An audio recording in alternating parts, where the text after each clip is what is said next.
Magiging tapat ako tulad ni Kuya Jesus.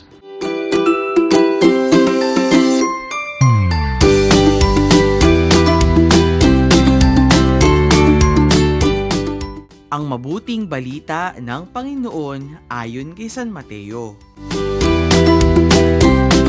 Noong panahong iyon, sinabi ni Jesus sa kanyang mga alagad, "Sinasabi ko sa inyo, kung ang pagsunod ninyo sa kalooban ng Diyos ay tulad lamang ng pagsunod ng mga eskriba at mga pariseyo, hindi kayo makakapasok sa kaharian ng Diyos. Narinig ninyo na noong unay inutos sa mga tao, huwag kang papatay. Ang sino mang makamatay ay mananagot sa hukuman. Narinig ninyo na noong unay inutos sa mga tao, huwag kang makikiapid. Ngunit ngayoy sinasabi ko sa inyo, ang sino mang tumingin ng may mahalay na pagnanasa sa isang babae sa isip niya'y nakiapid na siya sa babaeng iyon. Narinig pa ninyo na noong unay inutos sa mga tao, huwag kang sisira sa iyong sinumpaang pangako, bagkus ay tupdin mo ang iyong sinumpaan sa Panginoon. Ngunit ngayoy sinasabi ko sa inyo, huwag na kayong sumampa kung nangangako kayo. Sabihin mo na lang na oo kung oo at hindi kung hindi, sapagkat buhat na sama-sama ang anumang sumpang idaragdag dito."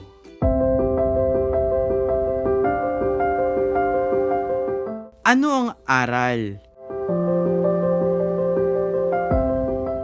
Mga bata, may mahalagang paalaala si Kuya Jesus para sa ating lahat. Kung ang pagsunod ninyo sa kalooban ng Diyos ay tulad lamang ng pagsunod ng mga eskriba at mga pariseyo, hindi kayo makakapasok sa kaharian ng Diyos. Sino ba ang mga eskriba at mga pariseyo, mga bata? Ang mga eskriba ay parang mga teacher na nagtuturo kung ano ang tama at mali ayon sa batas ng Diyos. Samantalang ang mga pariseyo naman ay parang mga estudyanteng laging sumusunod sa mga batas para mapuri sila ng guro. Mahalaga sa mga pariseyo ang pagsunod kahit ayaw nila. Gusto nila kasing makita ng mga tao na sila ay mabuti at banal para maging mukhang mabait sila kahit hindi naman. Nagagalit si Kuya Jesus sa mga eskriba at pariseyo dahil hindi totoo ang paggawa nila ng kabutihan.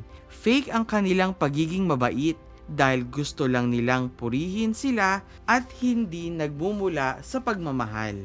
Para silang mga baso na malinis sa labas pero marumi sa loob, kaya hindi pa rin maganda gamitin. Sinasabi sa atin ni Kuya Jesus ngayon, mga bata, na mas mahalaga ang mabuting puso kaysa sa paggawang mabuti na hindi naman totoo. Sa mga salitang ito ni Kuya Jesus ay tinuturuan niya tayo na maging matapat.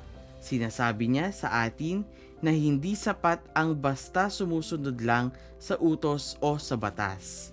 Oo, mahalaga ang pagsunod, pero mas mahalaga na alam natin kung bakit tayo nararapat na sumunod. Madali kasing sumunod kapag may sinabi sa atin na gawin sa isang bagay.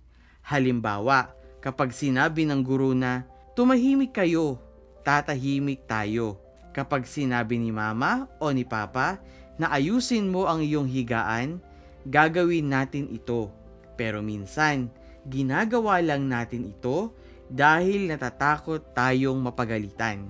Hindi dahil naiintindihan natin kung bakit ito mahalaga. Inaanyayahan tayo ni Kuya Jesus, mga bata, na magbago ang ating puso. Ibig sabihin, gawin natin ang tama kahit walang nag-utos sa atin at kahit walang nakakakita. Ganito ang ibig sabihin ng pagiging matapat, mga bata. Kapag may katapatan ang ating puso, kusang lalabas ang mabubuting gawa sa atin kahit walang matang nakatingin sa atin. Mga bata, hilingin natin kay Kuya Jesus na magkaroon tayo ng pusong matapat at mapuno ng pagmamahal para kusa tayong maging mabait, masunurin at mapagmahal sa kapwa, upang hindi lang tayo sumunod sa utos, kundi nabubuhay tayo ayon sa aral ni Kuya Jesus. Ano ang hamon?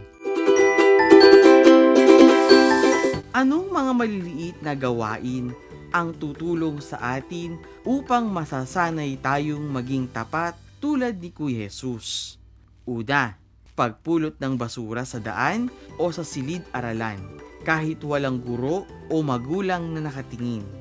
Ikalawa, pagdarasal para sa iba, lalo sa may sakit o malungkot kahit walang nakakaalam. Ikatlo, pagsasabi sa magulang ng tamang oras ng pag-uwi o pagdating, kahit pwedeng magsinungaling. Ika-4, Hindi pagkuha ng hindi iyo, kahit walang nakakakita.